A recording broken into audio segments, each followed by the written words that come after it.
Hello there, everyone. Oh my goodness, we're a little late. It's tech. That's what happens with tech. But we are here now, and this is a listening table, and I wanted to bring every time I come in, I want to bring with a different topic, really focused on the value of listening in the different spaces at work. So we're going to be talking, really focusing more about workplace listening and the impact and the value that it brings to the people as we give them the gift of really listening. So last time I was with you, we talked about sales and listening in the sales process. And when we don't listen in the sales process, what actually could happen. Today, we're going to be talking about mental health and emotional well-being at work and how listening does play a role in that for those that our coworkers, our customers, those that we lead if we're managers, really anybody across the spectrum at work. So that's what I want to do today. And it looks like we have one guest that'll be popping on and another guest that'll be on. So Natasha Bowman will be on here. So I'm going to bring her on and then another one will come on soon. So here we go. So welcome, Natasha Bowman. How are you? Hello, how are you? I gotta tell you, I'm so excited. I feel like we have been, I don't know what the word is, colleagues and peers on LinkedIn for many, many years, but we haven't had the opportunity to just talk one on one after all of these years. But I feel like you're my best friend. Oh, It's very it's strange. like I feel like we're definitely sisters. In my mind, it's Yes, like, yep, I'm going to support her. Of course, I'm going to support you. Yes, I'm I am. always rooting for you. You're always rooting for me. This is going on for years, but I can't believe this is our first time actually having, this I one-on-one, know. conversation. It's crazy. It really is crazy. We cannot do this. And I'm looking right now. I'm just looking to see if Kevin looks like he's still having a hard time getting on. And so he'll just pop in when we do. It'll be you and I, and then Kevin will just pop in. And Kevin Strauss is going to he'll be focusing us on emotional well-being. And I wanted to have him on because as we talk about mental health, a lot of people will say, well, it's mental health. And his perspective on everything has to be mental health is interesting because the emotional well-being side of things is the way he sees it is very holistic. And the way I did a conference with him. It was at a conference and he was one of the speakers there. And he really opened my eyes about more of that holistic view of our health. Mhm. And so I think he'll challenge some of our thinking. I know you will too. You'll challenge our thinking as well, because you have just like popped on the scene in a big way from your personal experience. So what I was telling everybody before you came on is it's so important for us to be thinking about. So it's called the listening table. So the idea is, what are some of the impacts? Here we go. What are some of the impacts of when we listen in the space of mental health, emotional well-being at work? Hopefully he's coming on. Looks like he's trying to get on here. When we have that focus of how well we listen to people, so that we can understand maybe what their concerns are, what things are Mhm. troubling them, all those kinds of things. That really helps to get to the bottom of maybe somebody needing more support at work on the mental health side, or knowing that emotional well-being is really, Right. just there's an issue with them. And so we have to, like, as leaders or organization and coworkers and even dealing with customers, just anybody in that workplace space, Mhm. making sure that we listen. So maybe I'll remove him out until I see his face. I'll do that. Okay. Just you and I until we can see him coming on. Okay. Okay. So that's kind of what I want to talk about. I want to talk about, let's talk a little bit about your foundation, this new foundation that you just created and launched, Yes. the why behind it, and then why you think right now we really are kind of in a crisis as we Oh think my about the goodness. workplace and mental health and stuff. Especially over the past couple of days. And you're right, this was a scene that kind of popped on unexpectedly, but there's such an intersectionality of where I am now and in your work that you've been doing for quite some time now. So during COVID, I did experience a mental health crisis, if you will, that resulted in a suicide attempt, resulted in an inpatient hospitalization stay in a mental health institute. And during that stay, I was diagnosed with bipolar disorder. And we do have our third guest Hey, now. Kevin. Hey, Kevin. We're on here talking now. We're live. Uh, So we got our Hey, guest. I'm so Got you on here. sorry. So keep and going, Natasha. Sorry. Okay, yeah, no problem. So it was after that discharge, after I got through the what I like to call blame, pain, and shame of it, that I took my diagnosis public. I was able to, I received such tremendous positive feedback from people who experienced the same journey or knew someone that did. And there was a common thread throughout a lot of those messages.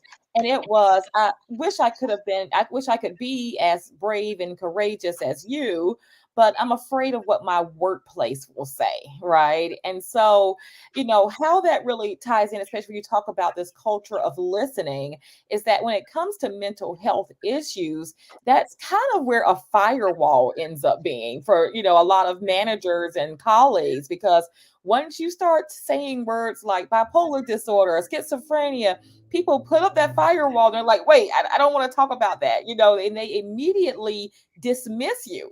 They dismiss you, go to EAP, go to HR. They don't want to hear about it. They don't want to listen. And for those that have been diagnosed with a bipolar disorder or mental health condition, a lot of times when it comes to listening, that's all they want. If we think about what that support is, oftentimes they just want you to listen to what they've been going through, what they need in terms of support. And unfortunately, many people in the workplace, when it comes to mental health, they haven't gotten there yet. We've gotten there for other conditions, right? If someone approaches you and says, unfortunately, I've been diagnosed with cancer, what do? We tune in, right? We automatically become empathetic. We automatically ask all the right questions. We know how to support, and we ask for that support. And that conversation is continuous. We're asking, what can I do? How's it going? How's your treatment? We want to know, but you don't get that same type of engagement when it comes to mental health conditions. So with that, I pivoted kind of from my for-profit to building with my husband the Bowden Foundation for Workplace Equity and Mental Wellness. And our mission is to address that. It is to create safe spaces for dialogue around mental health in the workplace. I love that. We had a guest on Ariel Sakal, gosh, a couple months ago, and she's a Mhm, therapist. She focuses on grief a lot, and she mhm, talked about that kind of that. Say, it's very similar for her. It's grief at work, but it's mhm. again people not wanting, very uncomfortable with the Yeah. conversations. Kevin, I'm going to give you a chance to introduce yourself, and then I'm going to put on. I see you, Michelle Noyes. I see you on here that you did ask a question, so we'll put that on there. But let's just give Kevin a chance to get on. You know how tech delays everything. Kevin, just share a little bit about what I know for you, your focus is on emotional well-being, and so just give us a little bit of a foundation on why this is important. I know you have like an app and kind of what that does, and just give us a little bit of that, and then we'll go to the people that are out here who have questions, and then we'll come back to some more of this good stuff because there's so much good stuff here. Yeah, there's so much. I mean, I would just love to, hi Natasha and hi Heather. But I love to just piggyback on what Natasha was saying and what you talk about so much, Heather, about listening and feeling heard. It's I need to listen to you, but then I need to feel heard by Mhm, you. mhm, And and that is really what I don't know why I'm freezing so much. That is why, I feel like emotional health it's the feeling heard, not the thinking I'm heard. And I think that's where there's a big difference. And that's where I distinguish between emotional health and well being and mental health and mhm. well being. And, a lot of what Natasha was saying, I would just love to just continue on that conversation about like safety in the workplace and whatnot. And I think what first came up to mind for me was the stigma around it all and why the stigma. And a question that I've been asking only for the past month or two is what do we really think about a person with a mental health problem? We're Mhm. walking down the street and a drug addict comes up to us asking for money. What do we think? What's the real thought? There's a drug addict, and addiction is a mental health illness, right? It's a disease, right? I don't agree with that, but it's a disease. It's an illness. Mhm. What do we think of that person? Yep. What do you think of that person? You're walking on the street, and a drug addict comes up to you, Well, panhandling for money. What do you well, I think of live that in New person? York City, so that happens on a multi-daily basis. I think to what you're insinuating, when I first arrived here, it was immediate dismissal, judgment, all types of things that happened that went through my mind. And of course, I didn't support, didn't ask for the money. But as I have lived in, especially in this city, and I see how difficult and challenging it is to be able to survive in New York City. Right. And one wrong turn, one missed paycheck can, result in you being on the street, and then you're feeling down and depressed about that. And so you're looking for a coping mechanism, and many people will turn to drugs and alcohol. I Absolutely. started to rethink that judgment of that, right? Absolutely. How So, I, so, yes, so go you're a very informed person. You're in the industry, you're in the field. ahead. But what about the everyday person, the common citizen around the country? What do we think of a person who can't handle their liquor, who Mhm. has an eating disorder, who's bullying someone else, who, is gambling out of control and blowing all their money? We Mhm, think they're bad, they're mhm, weak, they're lazy, they're a drain on society. mhm. And all of that gets associated with mental health, mental illness. I'll just use those interchangeably for right now. Yep. But we think of All kind those of words. people we think of those people as bad. And Mhm, hey, I don't have that problem, I'm better than you. mhm, That's the mhm, judgment, right? mhm, and mhm. and I think this is the huge perpetuation of the Yeah. stigma. So if any time we think a person who's doing a destructive behavior like drugs or alcohol or gambling or anorexia or whatever, depression, anxiety, we think they're Mhm, bad, they're weak, they can't handle life, we're better than they are. So I think therein lies a huge part of the stigma and why so many people are uncomfortable speaking up and not having that safe place like you were talking about in the mhm. workplace. We don't feel like we can admit and share that we're struggling with something, because if we can't handle our entire lives 100% of the time, we're weak, Yep. we're less valuable than another person. Yep. And that's what I think it really comes down to, and this is where the emotional health side comes into it for me, is how valued does a person feel in life as a person? And we're in this constant battle as human beings, even in the million world and reptilian world and so on, but we'll just talk about mammals and homo sapiens for right now.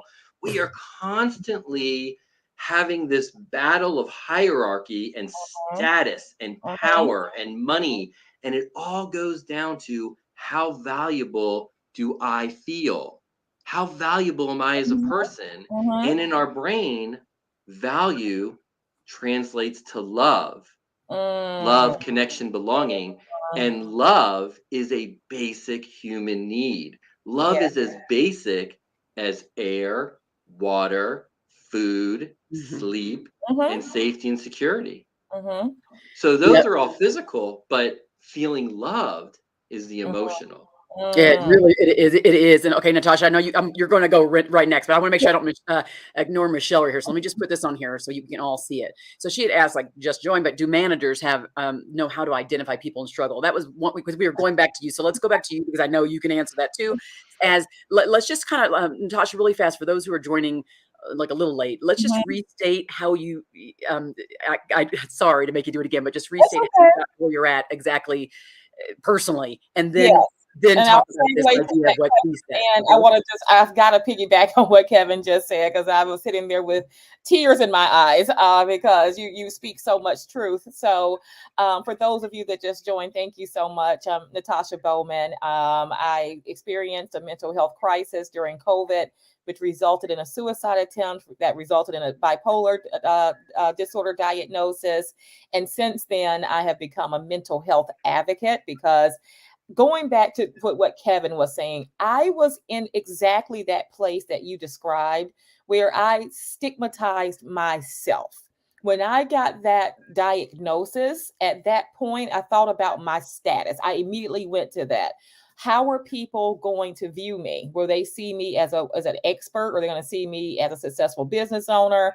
My credibility, my value, my worth, All of that was in the basement, right? And I thought nobody was going to be able to love me, going back to what you said, because of how I know how I viewed others, that have had a mental health condition. And I've always thought, well, what did you do to do that? It's your fault. You did this, like you said, maybe you were taking, you were engaging in substance abuse, or you didn't work as hard as I did in school. It was their fault. They did something. So I was sitting and thinking, what did I do? What did I do wrong? What did I do to deserve this?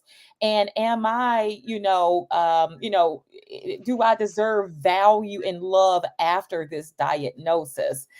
So what you said just really resonated with me, and it took me a while to destigmatize myself, if you will. It took me a while to get to a place of, especially for the condition that I have, I see what you're saying with some of the addiction. Yeah, those are things that you intentionally gauge in, but unintentionally become addicted to, if you will.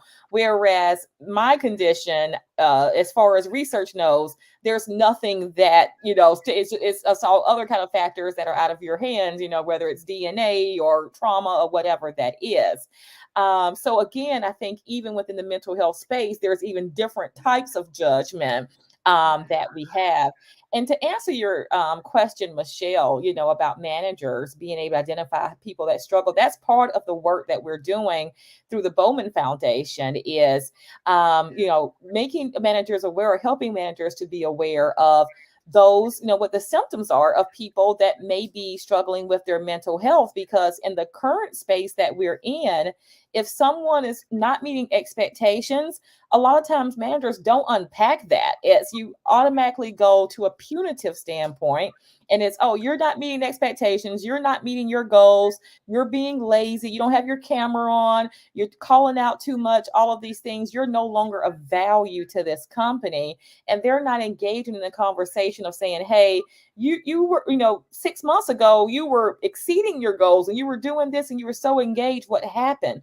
Most managers are just not doing that.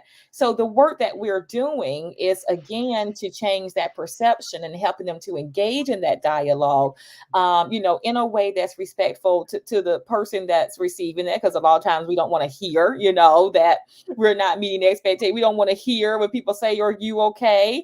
Especially if you're in an episode. But those are the types of things that we want to, through our foundation, help managers to navigate through.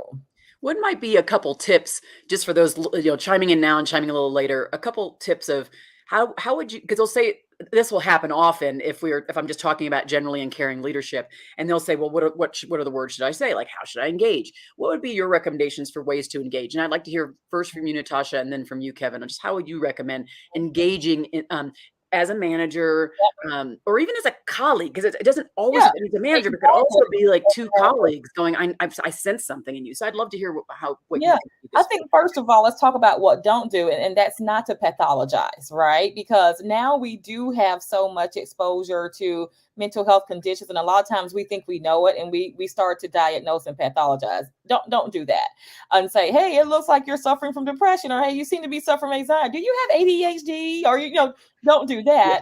But to simply say, I'm worried about you. I've known you for whatever amount of time. And the person that I met, was just so bubbly and happy and engaged. And I noticed that I'm not, looking at that person. Mm. Is everything okay? And it's opening that door, and either they will step in that door or they won't. But at least just saying, is everything okay? I've noticed a change in you. And leave it at that, especially if you're a colleague. If you're a manager, then you can be more specific, especially as it relates to their work, right? And giving examples of, hey, this is what I'm noticing, and you're coming in late, or you're calling out more often, or your work doesn't seem to be, as pristine as it was before. And just simply saying, instead of saying, and yeah, you're going to lose your job, just saying, I'm worried about you. Is there something I can do to support you so we can get you back to where you were before?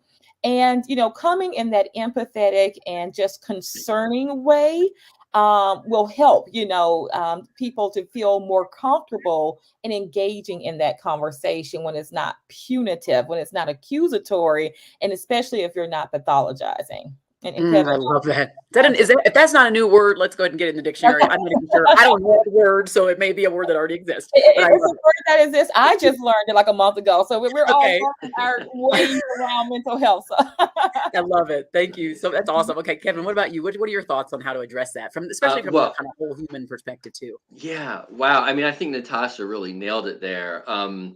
You know, I heard Natasha listing a whole bunch of different behaviors, coming in late, not turning your camera on, your work isn't the same as it used to be. These are all different behaviors. So for Michelle, who asked the question, how can managers know how to identify? This is for anybody. Just observe people's behaviors. And if it strays from their baseline, then something's probably going on. And my take is most behaviors are rooted in the emotional. It's how we feel. But just like what Natasha said, just if you can approach someone, if you feel comfortable approaching someone, say, hey, I've noticed that things have changed a little bit for you.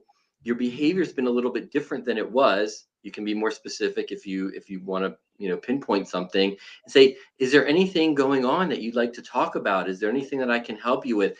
Natasha used the word support. Is there any, how can I support you? Is there anything I can do to support you? And it could be something going on at home. It could be another coworker. But more often than not, it is the manager who's having the greatest influence. And we know from the data that 75% of people quit their job because of their boss. So more often than not, it's probably something to do with the relationship between the boss and employee. So having that chance, I'm going to go back to the listening, having a chance to really connect with your boss or the boss employee, and the boss needs to connect with all of their staff, their whole team, one-on-ones or group conversations.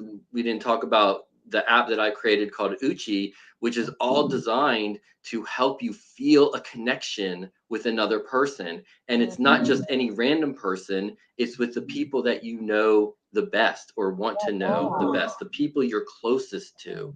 So you can have this private dialogue within your team led by your boss, where everyone gets a chance to share their perspective. It's only in writing and it's asynchronous. You share your perspective and you hear others in your team, in your group, and they hear yours. And feeling heard goes back to being able to listen. When we feel heard, we feel valued. When we feel valued, we feel loved. When we feel loved, we're happy. And when we're happy, our behaviors improve. That's awesome. About Uchi, like I've got, I can't wait to after this is over to explore that. That sounds like an amazing app. Thank you. Yeah. Yeah. Oh God. It's free. It's free to use, and it's a social app. It is not a social media, but it's really just about answering questions of all different types. And that's the thing. Also, when you're talking to your employee or a coworker whose the behavior's changed and it looks like they're struggling with something, sometimes, or maybe even more often, it's better to not talk about the issue at hand. Let's just get to know each other as people first. How was your weekend? What's on your playlist, on your iTunes playlist, or what are the last three searches you did on YouTube? Just getting to know people as people, or what's really weighing on you heavy right now. I mean, for me, it's, gun violence and racism and, all that kind of stuff. What's weighing on you right now, So having these regular conversations help build trust. And the more trust you have, the more vulnerable you'll be. The more vulnerable you are, the more trust you have. And it just keeps going up and up. And as you go up and up, you're just connecting on that deeper level where you do feel safe to have some of those harder conversations. Because, if you can't have the easy conversations, I don't know how you're going to have the hard conversations. That's right. It's so funny as I was listening through this, because I would address it just as you two have described it as far as creating safe spaces.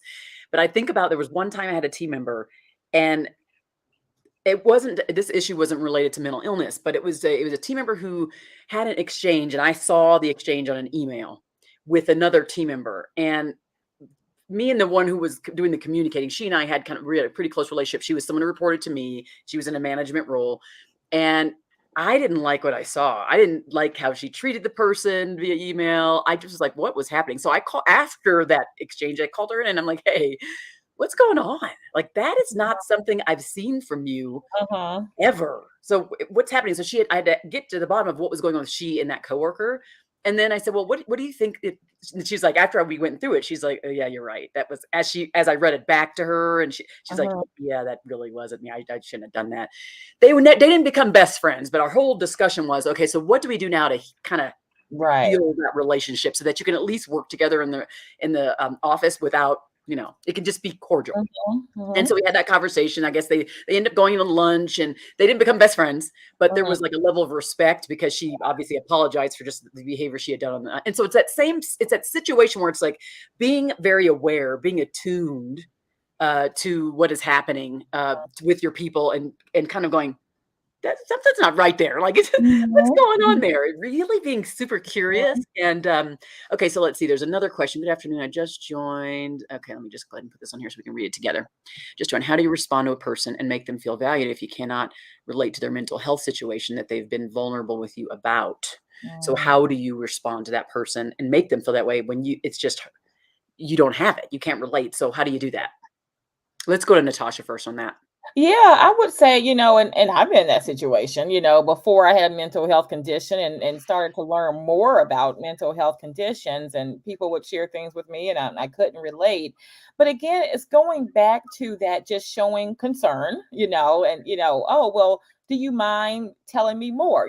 So, asking for, and I kind of built this care model, it's an acronym. So it's showing concern, then creating awareness, the A, so tell me more about that mental health condition. Tell me more about how you're feeling and how it impacts your day-to-day life. How does it impact your, work life? And then if you do have any resources, well, I don't know a lot about this and how to support you. But then we have, maybe your organization has resources that you can share with them. Maybe you've heard of personal things you can share with them. And then that E part is just empathy, right? So imagine yourself in that person's shoes and what it must have felt like for them to be able to approach you with their mental health struggles, what they may be going through based upon what they've shared with you. And a lot of times when we're able to empathize, right, then we're able to make that connection, just like we do when I described earlier with other conditions. I've never gotten a question, and I'm not putting anybody down because again, I've been in this situation before with mental health. But when someone has approached me with other medical conditions, I have cancer or I've had a heart attack or someone, and you automatically shift. You shift and you do these things automatically because that's what we've been kind of programmed to do. We are empathetic. We know what that cancer journey can be like. We know what that heart attack can result in, or stroke or other conditions. The problem is the unknown about the mental health. The problem is that a lot of times we only have one picture of a mental health struggle, and that is someone is dangerous, someone is destructive. Some of the things that Kevin talked about earlier, they're on the street asking for money, right? So that's why it's so important that we start having these conversations, because the more conversations and the more experiences we hear about mental health, we're able to now shift into that empathy mode instead of that blaming mode, that shaming mode that is often associated with it. And that's why I've been so vulnerable, because you see me, I'm functioning, I'm highly functional. I don't look like the person that's asking for a quarter maybe on the street today. And that's why I want to say, hey, look, I'm a person, I have been diagnosed with a significant mental illness. However, I'm highly functional, right? Mhm, I can go to work. I can take care of my family. I can love my family. I'm not destructive. I'm not, disastrous. mhm, I'm just someone, just like if I had a physical illness, I need to take medication and follow a treatment plan. just like with other illnesses. And so that's why it's so important we have these conversations so that we're not in that, put up that firewall and we don't know how to respond, or respond in that accusatory, punitive way. It makes me think of, as I think about this and combining it with what Kevin was talking about earlier, it's like this idea of when someone tells us this, I think they're like this, there's a response inside of us. There might even be kind of a fight or flight response happening in us as we hear it. Part of it's because there's that fear. It's like, oh shoot, what are they going to do to me? What are they going to say to me if I even broach this? So Yeah. like the fight or flight thing. So it's like, right? And then again, at the same time, so as I'm battling that kind of internal situation of protect, now I got to protect me because I'm afraid of them. I gotta protect me. Exactly. Now it's like I shut down, and how do I go? Kind of what Marcus was saying, like I don't have that background, and so then like how do I go there? So I do appreciate this idea of leading with empathy as I'm knee deep in this book. So I'm going to be quoting you all, by the way, in this book on active listening. It's active listening, the art of active listening, how people at work feel heard, valued, and understood. And so when we think about, I mean, mental health is right at the smack dab in the middle of this because we're looking at whole people. Yeah. Work, whole people, a customer. Why are they all that you? It's a customer. It's a long-term customer. Why is this customer seeming kind of, in our minds, erratic? Why not lean in? Ask them. It's all the way through the process with everybody at work. We can still be leaning in, but there is the fight or. I think that response is happening. As Kevin, what do you think about that? Yeah, I think the fight or flight is definitely happening. This is our gut reaction. It's our emotions are engaging. Our limbic system and amygdala is engaging so much faster, orders of magnitude faster than our frontal lobe. So when that person's approaching you on the street, it's like, oh God, danger. I got to protect my life and everything. In response to Marcus's question, which Natasha already crushed the answer there. But when we don't know about something, ask questions. If you don't know about volleyball, then you ask questions about volleyball and what's it like to play volleyball and what's it like when you play volleyball. When we ask people questions about their perspective, so there's no right or wrong answer. It's just, how do you see the world? Then I have a much better understanding about you. And then that can probably help with the empathy as well. So you just leaning in, being curious, admitting that, hey, I don't know a lot about this, but I'm here with you. I want to be here for you. I'm here to listen. What's it like? And just start that conversation that way. And again, you don't even have to talk about the topic at hand. I think too often, like when a family is working, has a family member that has a mental illness, then that becomes the only topic of conversation that family is ever having, ever. It could be cancer, it could be diabetes, whatever it is, that's all that's happening. That's like the only conversation. So what if we can start to have a couple of these other little conversations that can kind of ease our way in to the deeper, the harder conversations? Yeah. It's funny you say that, Kevin, because especially in my household, and because we're doing so much work around mental health, and day after day, hour after hour, I'm, constantly recounting my story, and this, it's become, and I'm okay with that, but sometimes I tell my husband, hey, I need a mental health free day. I don't want to. Yeah, it's exhausting when that's the only topic. It doesn't define who I am 100%. Like, I need to be able to engage in things and not talk about things. And it's so funny because then we'll have like this aha, we'll agree to it. And then one of us will have an aha moment and be like, oh yeah, so we're back on it. But right, because as soon as you're not thinking about it, then your subconscious, which is always processing, can then bring it up. Sorry, I know we're having mental health free day, but I just thought about this, and I really gotta like this, but it is very important that people who have been diagnosed, and I speak for this for firsthand experience, that that's not who you see them, right? So when you see me, you don't say, oh, that's Natasha Bowman and she's bipolar, right? You're defining the label, bipolar, right? You're making that as part of my identity.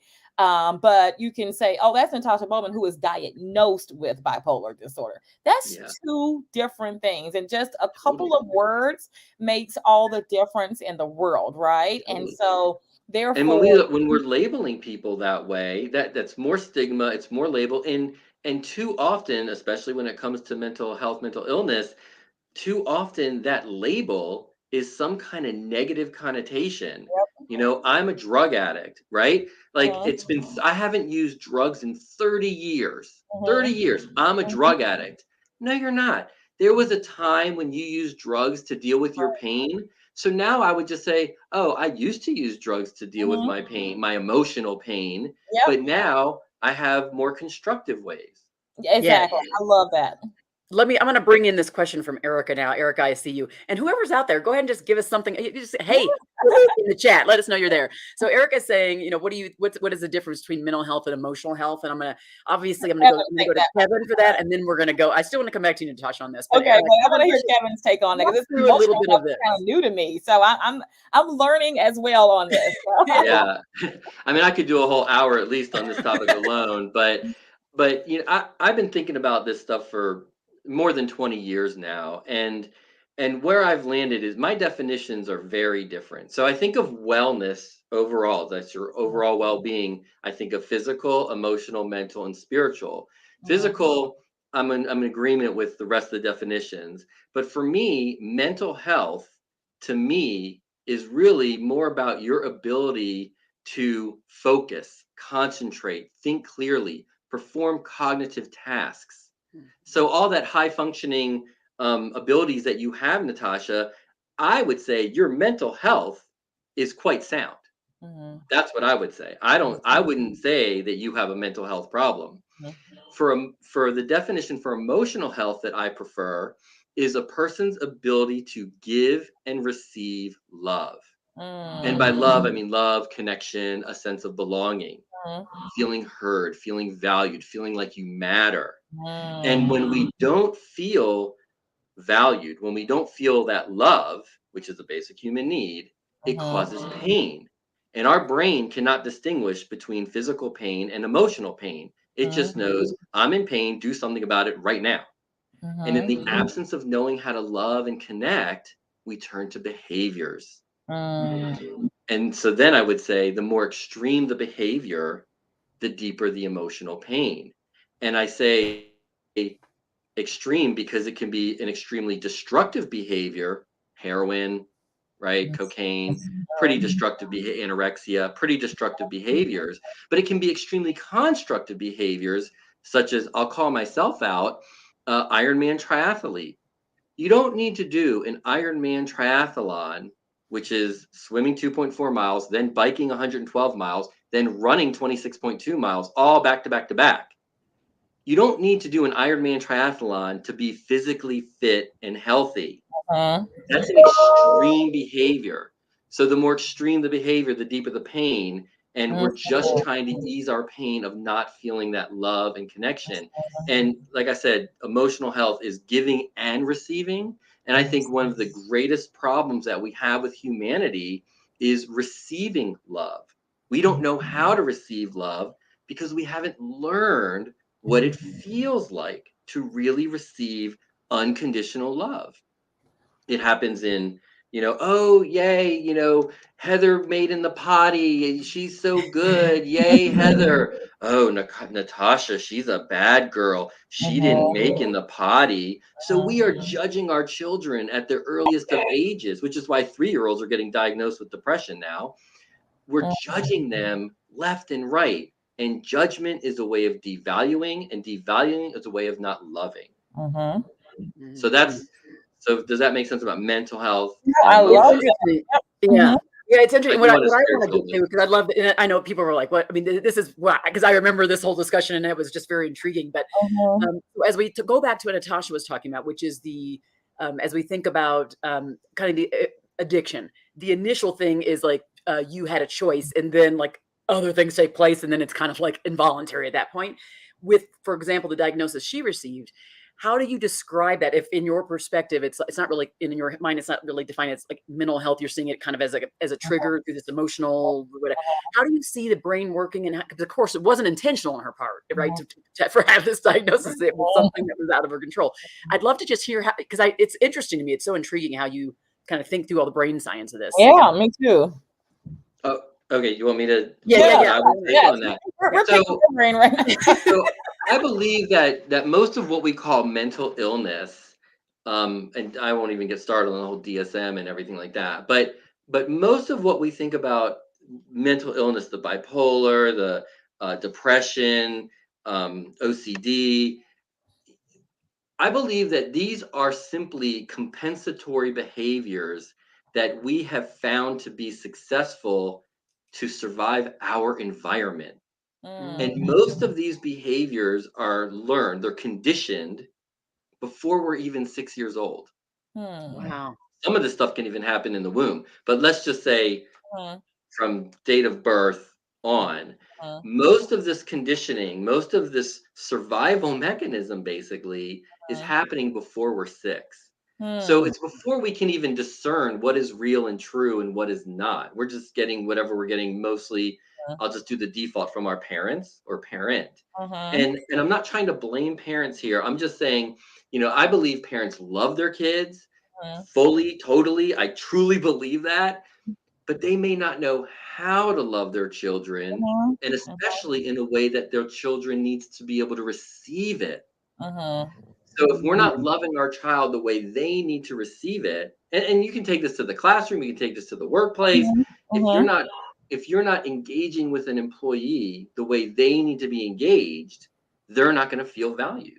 Yeah. Mhm. And then they're going to disengage, and then all the compensatory behaviors continue. So I think that a lot of what's really happening is compensatory behavior that then becomes, we end up getting addicted to our own chemicals. Any Mhm, behavior, any feeling, any thought, any feeling about, like, my feeling about Heather is different than my feeling about Natasha. So my brain is creating a different chemical signature for mhm. how I feel about Heather versus how I feel about Natasha. Yep. And Mhm. we do that with our parents, with mom, with dad, or with mom and with mom, whatever it is. Mhm, We get addicted to our own chemicals and feeling that. This is very well done in neuroscience. Joe Dispenza does an incredible job talking about this, and it really actually gets down to the quantum level, but we won't go there today. That'll be way But over my head. We're not going we there. get we get addicted to our own chemicals. This is why we repeat these patterns over and over, because they're familiar to us. And our body, our brain, we like the familiar. We can control that. Yeah. We are very uncomfortable with the unfamiliar, which I won't get into that either. That's a whole nother topic. But I think it's really our way of compensating and surviving our environment. How do I survive the pain of my environment? Mhm, mhm, Mm, And again, most of this is happening before you're 6. And what I would even go mm, on to say before I pause, right, is I believe, we've been taught, it's basically a known fact in society that you have to love yourself before you can love anyone else. I mean, we all know that, right? I mean, like, duh, right? That's wrong. That is mhm, just completely incorrect. mhm, Think about it this way. When you're 1 year old, 2 years old, 3 years old, 5 years old, do you know anything about self love? mm-mm. Are you self aware? No, you're not. You don't even begin to be self aware You until want you're the 6 heck or out of 7. your parents or whoever's raising you. Exactly. Exactly. So we're not even self aware, and we don't know what self love is at this early age. But we most certainly know the love of our parent, Mm, or not the love of our parent. mm, And mhm. if we're not learning what love is, just like when you talked about empathy earlier, how can I show empathy if I haven't learned what empathy feels like? mm, Mhm. Now, I have the capacity for empathy. I'm a human. I have the capacity for love. I'm a human. But if I haven't learned it, then I'm going to struggle to give it to others and to give it to myself. Mm. It's interesting as you say that. As I'm thinking about the times, and I don't have any diagnosis, but there are times where I've had issues. So I had, and then since the one time I had a really big episode, then I've had tiny little ones here and there that make me go back to think about it. This is like anxiety. So anxiety is something that kind of follows me along my life.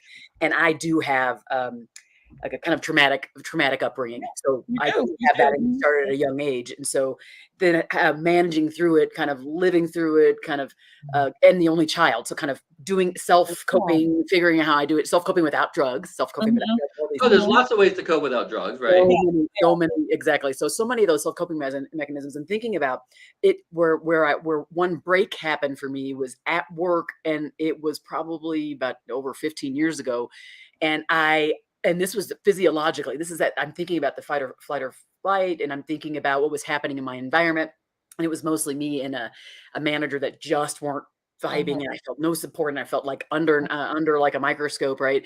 And I just all of a sudden my eyes got numb, and my face got numb, and my arm got numb, and I thought I was having a stroke. I'm like, I had to go to Mhm. one of my team member, my direct report, and say, I think I need you to take me to ER. I think I'm having a stroke. And I go, and we don't tell anybody because I'm all freaked out. What are they going to think? Right. Because I just had this break, Mhm. full on break. So she takes me to the hospital, and they do all the tests. And in the end, it ended up being, well, you just had a very bad panic attack that turned Mhm. into like physiological, like eyeballs Mhm. Oh moving. yeah. And never, so Mhm. they gave me Valium to kind of get through those, a couple days. And because there's some addiction issues in my family, I was like very like, oh, I don't want to be taking it. I took it just enough I needed, and then I didn't do any more. And then then it showed up a little bit later, and I'd have these really weird symptoms, Kevin, physiological, where my head felt like there was like ice being poured on it. This was all just anxiety. It's just all it was anxiety. It's all Yeah. it was.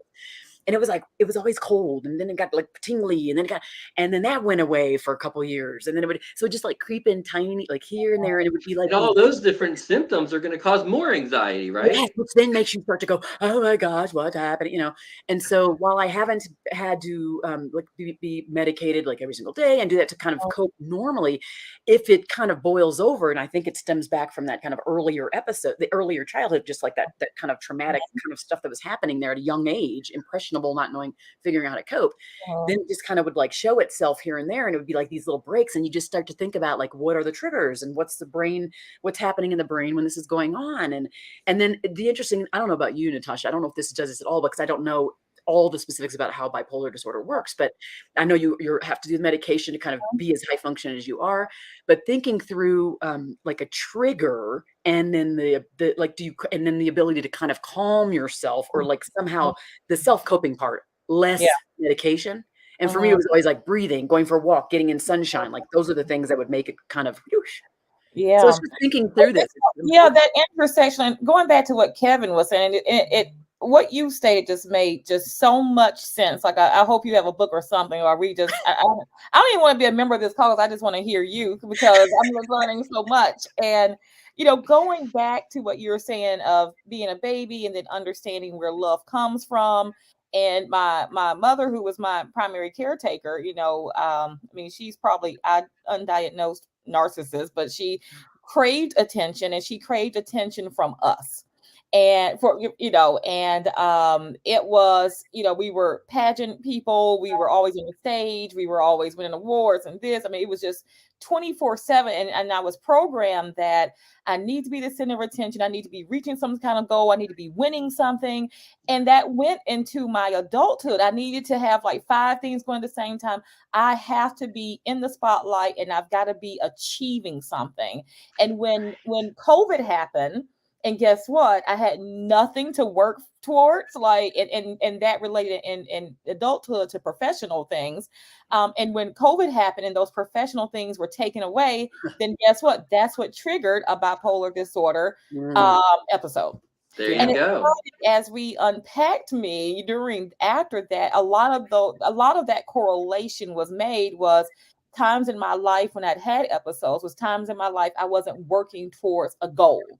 right? And then Uh-huh. I've never really unpacked, just going back to what you said, well, where did that come from, right? Mhm. And it came from me starting pageants at 2 years old, and Ah, that's Right. where I got love. There you That's where go. I There got love. you go. And I was that's what sitting. that's where you got Mhm. love. That's where you found your value. Yes. When you were mm, achieving, this is why I say the more extreme the behavior, and why I was calling myself out with Mhm. triathlon is, we assign so much of our value as a human to what we do, the work we do, the athleticism, the degrees that we get, how much money we make, how much power we have, wherever we can find. And we learn this early in life, very early, that wherever we find that we feel valuable, because value translates to love, and love is a basic human need.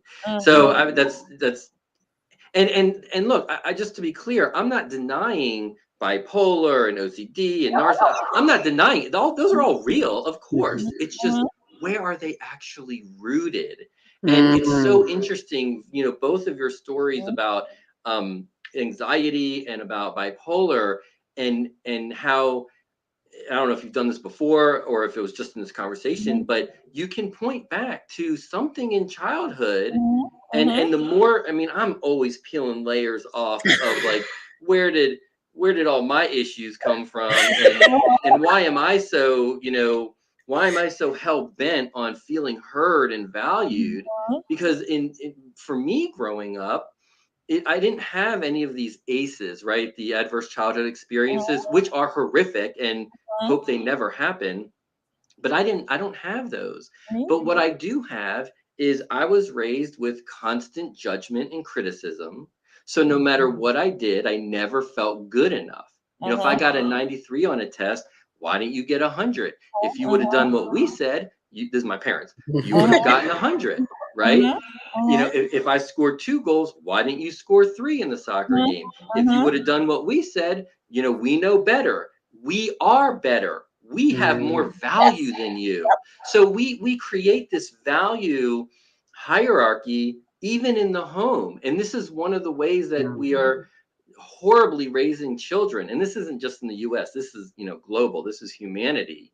Is we're not valuing and loving our children just for being the energy entity that they are. That's it.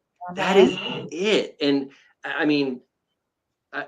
not to steer off into another direction, but just, if you'll bear with me, just really quick, and I might write something on this, but in the last 2 weeks, we've had 2 mass shootings. And one was Black people up in Buffalo, and the other was children down in Texas. But it seems to me, and maybe I'm just missing it, but it seems to me that the shooting of the children is getting way more attention than the shooting and mass killing of the Black people up in adults up in New York.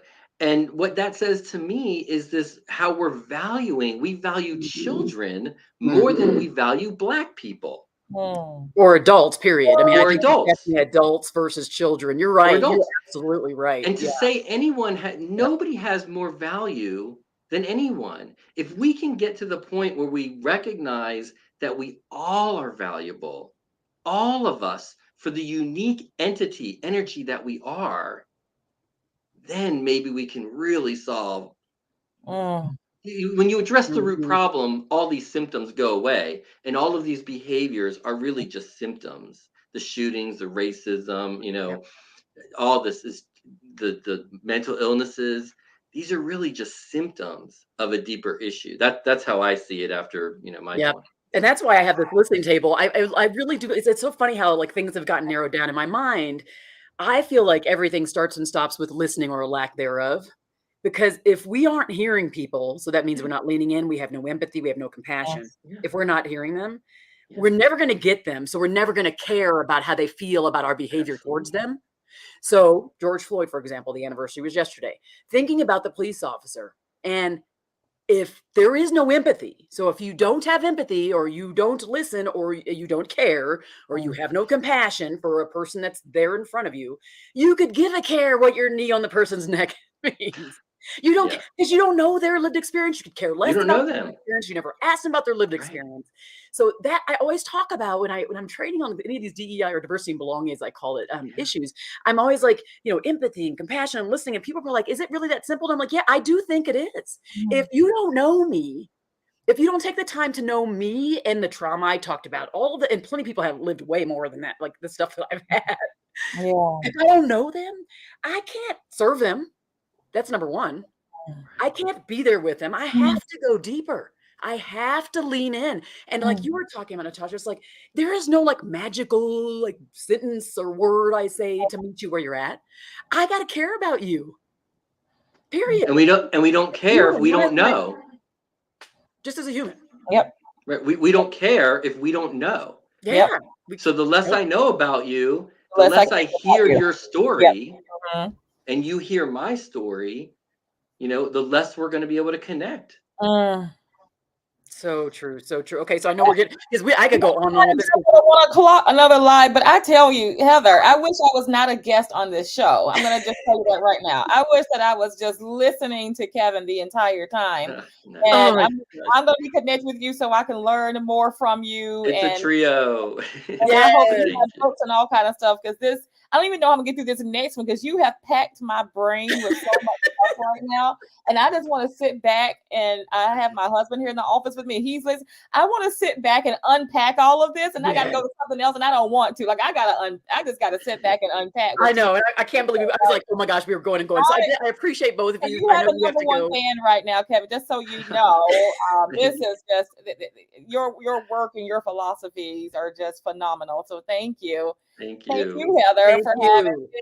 me. I've always admired your work, and I have supported you. So I'm so glad to have this experience and time with you. Yeah, this won't be the last one. This won't be the last one. Thank you, everybody. Sorry, we're like, oh my gosh. So, Natasha, if you have to hop, I'll do kind of a little bit slower ending, but Yes. thank you so much Thank you for so much, all of your goodness. everyone. All right. Bye Thank bye. you. you. We'll talk more, Natasha. Okay. Yes. Yes.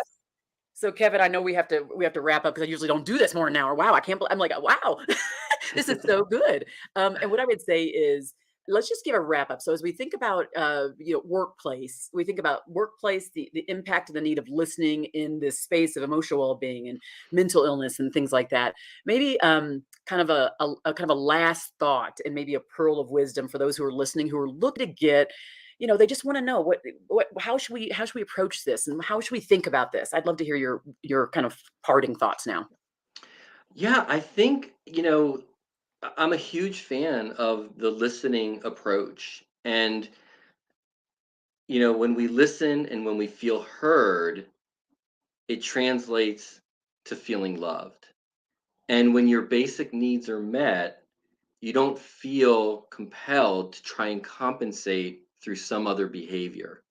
So when we feel heard in the workplace, we'll just focus on that for now. When we feel heard and valued, because feeling heard translates to feeling valued, translates to feeling loved, which makes us happy, which improves our behavior. Happy people do good things. Hurt people will hurt people.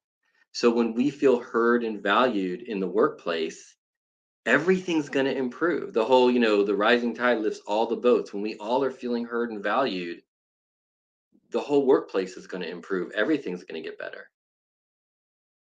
So good. So good. I'm with Natasha. I think all of it's just going to be like swirling around my mind. For Marcus and Augustin and Erica, whoever, Ashley, whoever else was out there, thanks for joining. I know there'll be more. So here's the thing. This will be housed on YouTube. It'll be housed on LinkedIn and I think on Facebook as well. And so wherever you're at, you'll be able to see it and you'll be able to forward it and share it with a lot of people. Because I think this is the stuff right here. This is reality. We cannot ignore it. And so as we think about how helping people feel valued, helping people feel the love, be thinking about our role in it, in our shoes. How can we make people feel that way? What are the things that we can say to them? How can we lean in and meet them where they're at? Kevin, this has been great. Thank you so much. This won't be the last time. Thank you, sticking with you. Heather. It's been awesome. I really appreciate you inviting me. Thank you, everybody else, too, and for joining the listening table. We'll see you here in a few weeks. Okay, bye.